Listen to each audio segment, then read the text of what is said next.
It was a tough way to make a living any way you cut it. But back then, there were only 3 or 4 rules on the books, really. You couldn't groin strike, you couldn't eye gouge, you couldn't strike in the throat, and you couldn't fish hook. And some people don't know what a fish hook is. If somebody has a cut,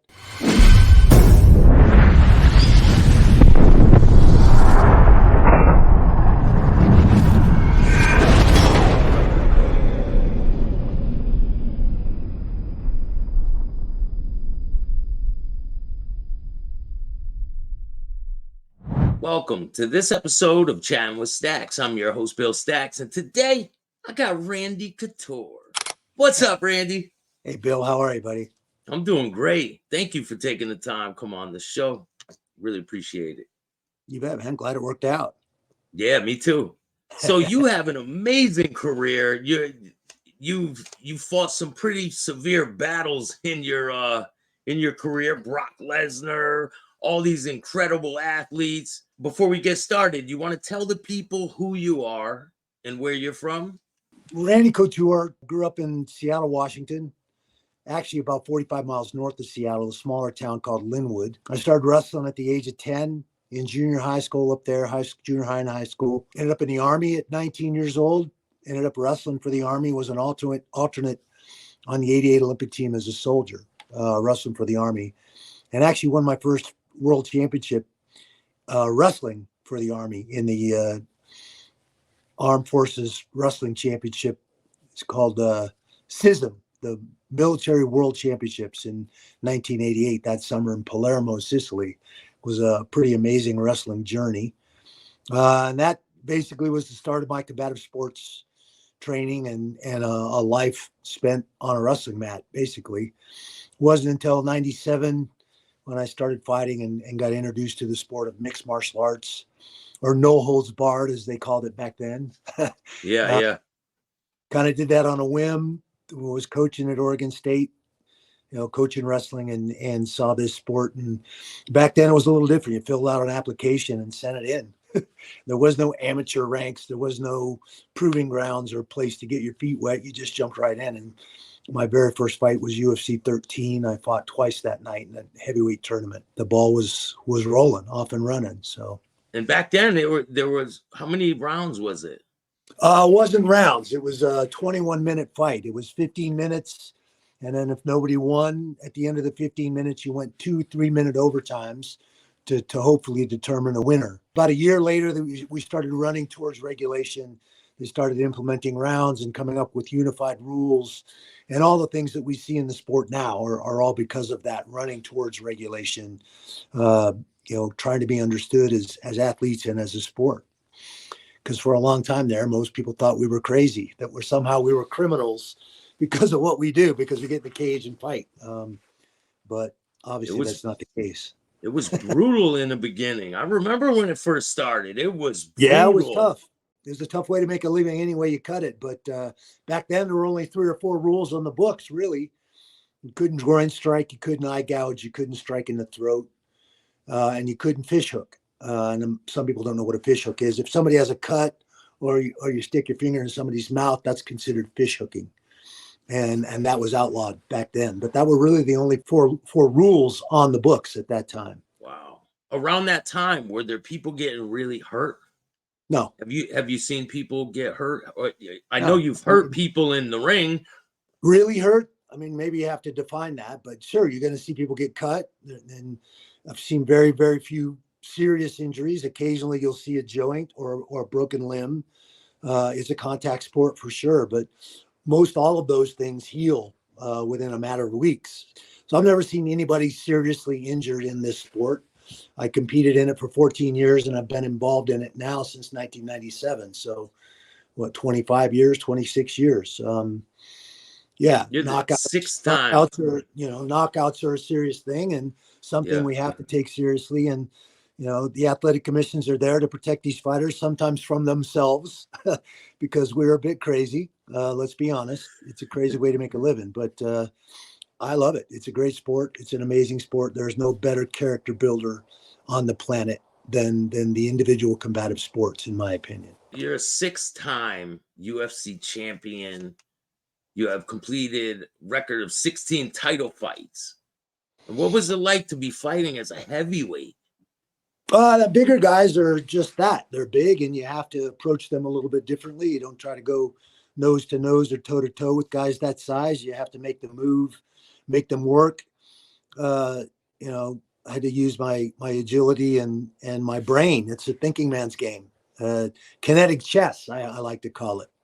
And so you have to make the bigger guys work harder and take them out of their comfort zone. Use the speed, agility, and athleticism that you have against a bigger guy to your advantage as much as possible. Try to get them winded out, right? It tends to be harder for big guys to find partners that are going to push them and allow them to get in the kind of shape that smaller guys who have more partners and more training environment are able to do. It's always a challenge. It was a challenge for me to find big heavyweights to come in and train to prepare for a guy like Brock Lesnar or a guy like Tim Sylvia. Those are great big guys. 6'5", 290 pounds. Tim Sylvia 6'8". Finding guys that are that big to replicate that style of fighting and that size of athlete is what you have to do to prepare to deal with that weight and deal with that size. Yeah, I mean, so what's it like going into one of them fights with one of these huge guys? Like, do you go in with a strategy? Are you? I was a guy that always tried to have a strategy. To try to figure out where their strengths and weaknesses are, where they seem to like to be and not like to be. Where did they win? Where did they lose? And then have a team behind you that's going to honestly evaluate your skill set and how that skill set matches up with that opponent.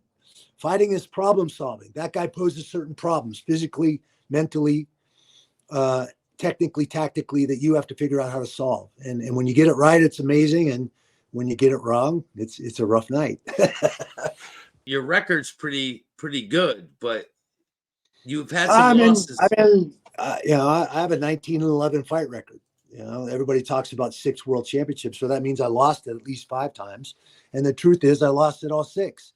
In my mind, winning and championship spirit is not about winning all the time. It's about how you deal with the adversity of losing, picking yourself back up, evaluating where your mistakes were, figuring out how to go back out there and be better, do better, be a better athlete. And at the end of the day, I think a better human. I think a lot of people, they just focus on the wins. Like you said, you have to overcome that. Like I battle with drug addiction, and my getting through problems in life is probably, it's one of the hardest things to get through problems and not go running to alcohol or drugs. And that's a win for me, Yeah. Self-medicating could be a huge issue. Obviously, I work a lot in the veteran community, and those guys many are struggling with post-traumatic stress, TBIs, as well as some real physical wounds and injuries. And that could be a difficult thing to deal with. Plus, there's an adrenaline seeking nature and, walking out on a combat zone and being shot at and having to defend yourself in that way. And so a lot of these guys are adrenaline seeking. They self-medicate to kind of numb themselves as they try to transition back to civilian life and be contributing members of our society. And there's a lot of pitfalls involved with that transition. So I know a little bit about what you're talking about. I see it with a lot of our vets on a regular basis. Yeah. So did they ever call you to go to military service and be deployed or anything like that? When I was in the Army from 1982 to 1988, there wasn't a whole lot going on back then. Honestly, there was no real military actions going on. I think Grenada happened. There was the Mel DeMarcos debacle down there, and kind of overthrowing that regime. But I never got deployed anywhere. I got out in 88 at the peak of the Cold War. Basically, I was a Cold War veteran. Yeah. So I never saw a battlefield, unlike many of these men and women now since 9/11 who have, in the battle on terror in the last 20 years have had actually go to a battlefield and do the things that I trained to do and never had to do. But so now after you step away from the fighting, do you help train like law enforcement and things like that with some of the skills that you have? I've been doing that for a very, very long time. Working with a lot of our special operations soldiers, some of our Secret Service men, the law enforcement officers at FLETC and various combative schools around the U.S. Army and the U.S. Marine Corps. And then, since becoming a public person and a fighter, I've gotten to do way more cool stuff with the military, certainly, than I ever did when I wore the uniform. But it's a way for me to get back, a way for me to use the skills and rub elbows with those guys that I admire, that I appreciate, that took the same oath that I took. Become a deputy under Sheriff Mike Neal in Monroe County, Arkansas. I remember that. I remember. Been doing some speaking with him and some active shooter conferences and things like that, just learning more about that and putting those years of wrestling and fighting skills to use in another capacity, in another forum. So when you were in the military, were there any crazy incidents happen that you remember? I mean, most of the crazy stuff that happened to me in the military happened with regard to being on the All Army Wrestling Team, which is a group of crazy guys, trying to carve out their niche on wrestling mats representing the Army. And some of those guys are my best friends to this day. Sweat and bled with those guys, trying to make the Army team, trying to beat the other services, trying to make the national team, make the Olympic team. All those things were the goals that we had set before us and set about, pushing each other, making each other better, and hoping that each and every one of us got an opportunity to achieve those dreams, to achieve those goals.